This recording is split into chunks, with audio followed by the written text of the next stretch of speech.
A morte por vezes nos surpreende das formas mais inesperadas possíveis e impossíveis. E ao longo da história, houve casos bizarros de pessoas que partiram de maneira trágica e imprevisível. Nesta série, compartilharei algumas dessas histórias verdadeiras, nas quais vidas comuns foram abruptamente interrompidas pelo infortúnio. Embora sejam relatos difíceis de ouvir, eles carregam valiosos ensinamentos sobre a gratidão e a preciosidade de cada momento de vida. Que possamos honrar as vítimas aprendendo com suas experiências. Sejam bem-vindos aos Contos Trágicos Reais.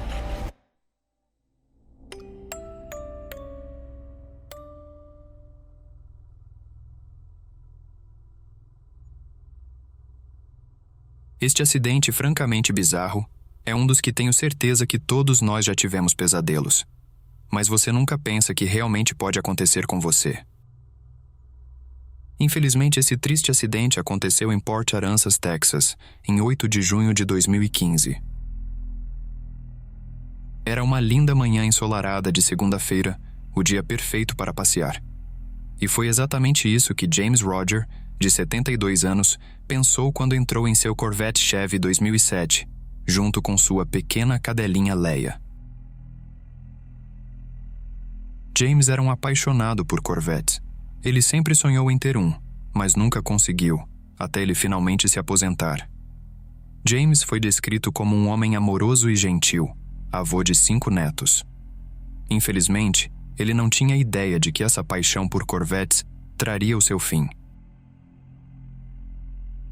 Naquela manhã fatídica, o sol castigava e não havia uma nuvem no céu. Por volta das 8 horas, James decidiu fazer uma parada rápida em um Waffle House local. Depois de decidir, ele estacionou na Waffle House, trancando sua cadelinha no carro antes de entrar para comer alguns waffles. Não sei o porquê ele não a levou junto com ele, mas seguindo com a história, às 11h55, quase 3 horas depois, James podia ser visto saindo em imagens dos circuitos de câmeras para verificar como Leia estava no carro. Depois de entrar no carro e confirmar que sua cadelinha estava bem, James tentou sair, mas foi quando tudo aconteceu. Quando James foi apertar o botão de abertura elétrica da porta, nada aconteceu. O carro de repente perdeu toda a carga de energia e absolutamente nada funcionava. Acredita-se que um cabo havia se soltado da bateria, fazendo-a desconectar. Você pode estar pensando agora, sem problemas, vou só abrir a maçaneta da porta, certo? Errado. O Corvette 2007 é um dos únicos carros em existência sem maçanetas de porta físicas. Na época, eles acharam uma boa ideia tornar tudo eletrônico, então removeram as maçanetas e mudaram para um botão eletrônico. Embora isso seja elegante, infelizmente quando a bateria desses carros morre, nada funciona. Tudo trava, incluindo as funções das portas, trancando o motorista dentro do carro. Isso já aconteceu em outras ocasiões com outras pessoas e esses carros. A primeira coisa que James teria feito foi procurar seu celular e perceberia que o deixou carregando dentro da Waffle House. Você pensa, ok, vou buzinar. Mas o cabo solto da bateria significava que mesmo se ele buzinasse, ninguém ouviria. Então James tentou desesperadamente forçar a porta, mas estava bem travada. Cada movimento dentro do carro produzia mais calor, lentamente aumentando a temperatura. O índice de calor naquele dia chegou a cerca de 36 graus Celsius, então estava extremamente quente para ficar preso em um carro. Neste ponto, James deve ter percebido que deveria haver uma liberação manual da porta. Ele pegou o manual no porta-luvas e tentou encontrá-la. Conforme folheava, estava claro que ele não acharia. A temperatura continuou subindo e James deve ter gritado em agonia. Devia ter pessoas passando, pessoas na Waffle House, e ele preso sem que ninguém o ajudasse ou ouvisse. Simplesmente é horrível e aterrorizante de se imaginar. 4 horas depois, James foi descoberto em seu carro e essa foi a chamada recebida para o serviço de emergência. 911, where's the emergency? My friend is here in his Corvette. We're beating on the windows and we can't get him up. And the car is locked. Jimmy, come on, man, wake up. Até os primeiros socorristas tiveram dificuldade de abrir o carro e foram forçados a quebrar as janelas para alcançá-lo. O interior do carro estava absurdamente quente. Infelizmente, James e Leia foram declarados mortos no local. James foi encontrado no banco do motorista com o manual do carro ainda aberto no colo, com sua cadelinha morta no banco do passageiro. Inspecionando o carro, havia danos e marcas de arranhões na janela e vidro, e havia pegadas lamacentas por todo o carro, onde você poderia ver que James havia feito uma séria tentativa de escapar, mas falhou. Agora é onde essa história fica ainda pior. Se descobriu que a liberação manual da porta estava bem ao lado do pé esquerdo de James. Ele poderia ter escapado e salvo ambas as vidas em segundos. Bastava puxar a alavanca. Essa liberação da porta é algo que a maioria dos donos de Corvette nem sabe que existe, e é claro que já causou problemas antes. Está no manual, mas obviamente James não encontrou a página a tempo. É triste pensar que o carro dos seus sonhos foi a causa direta de sua morte. E é terrivelmente trágico considerando que ele poderia ter sobrevivido, puxando apenas uma simples alavanca. Mas James obviamente não teve essa sorte, e neste caso, custou a vida dele e de sua cadelinha.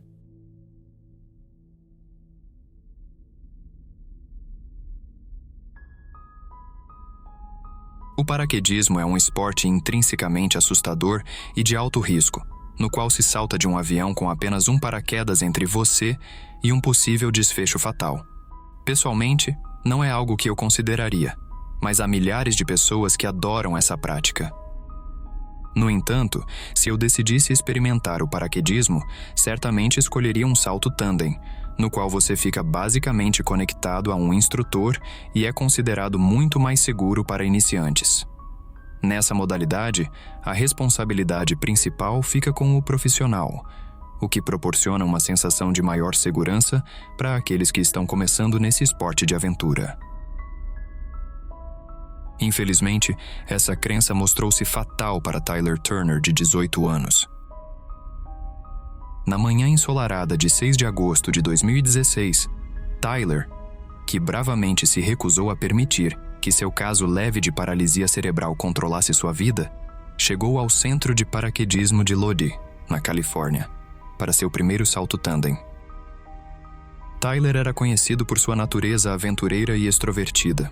Além de ser músico, era querido por todos ao seu redor, sempre irradiando uma energia contagiante. O Centro de Paraquedismo de Lodi era uma escola renomada situada no Vale Central da Califórnia. Inaugurado em 1964, orgulhava-se de ser uma das maiores e mais antigas áreas de saltos dos Estados Unidos. Era um local reconhecido pela excelência em instrução e pela atmosfera vibrante de entusiasmo pelos esportes aéreos. Naquela tarde, Tyler foi emparelhado com Yong Kwon, um instrutor de 25 anos com 700 saltos de experiência. Antes de se equiparem, Yong ligou sua câmera e saudou Tyler calorosamente, capturando toda a emoção do momento. Enquanto Tyler estava parado na pista ensolarada, expressou seu amor pela mãe e fez brincadeiras, imaginando se conseguiria encarar o salto. Welcome to Parachute Phantom. What is your name? My name is Tyler Turner. What are you doing here? I am going to jump out of a plane. It's your first time. First time indeed. Maybe you a little bit scary. A little bit scary. When I get up there, it's going to be like, oh gosh, adrenaline's going to kick in. Just let it happen. Okay. Who is it? That's my mom over there. Hello. Very loving mom.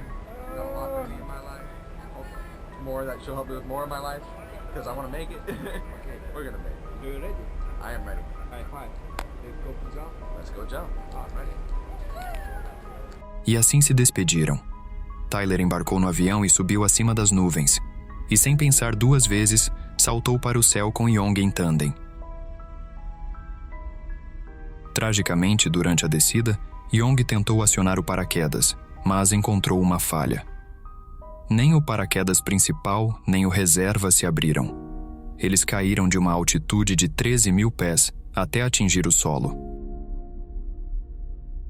Amigos e familiares assistiram em lágrimas, enquanto uma van transportava os corpos dos 2 homens que haviam feito o salto de paraquedas naquela manhã. Agentes responderam à cena e encontraram o par de paraquedas tandem que atingiu o solo sem ter sido acionados. A investigação sobre a morte de Tyler revelou que, apesar da vasta experiência de Young com 700 saltos, ele, na verdade, não possuía a licença necessária para conduzir aquele salto tandem. Além disso, ainda estava em seu período probatório e não tinha recebido o treinamento adequado. Além dessa tragédia, as autoridades descobriram um histórico de aproximadamente 20 mortes associadas ao centro de paraquedismo desde sua inauguração. Chocantemente, apesar das mortes de Tyler e Young, o proprietário do centro, Bill, optou por manter as instalações em funcionamento e até retomou as operações de paraquedismo no dia seguinte. Quando questionado pela polícia nesta foto, ele tentou evitar responsabilidades. Testemunhas o descreveram como alguém sem remorso, compaixão ou qualquer preocupação significativa diante da trágica situação. A família de Tyler processou Bill, alegando homicídio culposo. Após uma longa e dispendiosa batalha legal, em março de 2021, a justiça prevaleceu quando o tribunal considerou Bill culpado, concedendo à família de Tyler uma indenização surpreendente de $40 milhões. Essa vitória marcou o encerramento de um capítulo terrível. No entanto, o espírito aventureiro de Tyler, seu sorriso cativante, jamais serão esquecidos. Ele tinha grandes planos neste mundo, mas infelizmente sua vida foi abruptamente interrompida por negligência. Surpreendentemente, o centro de paraquedismo continua operando até os dias atuais.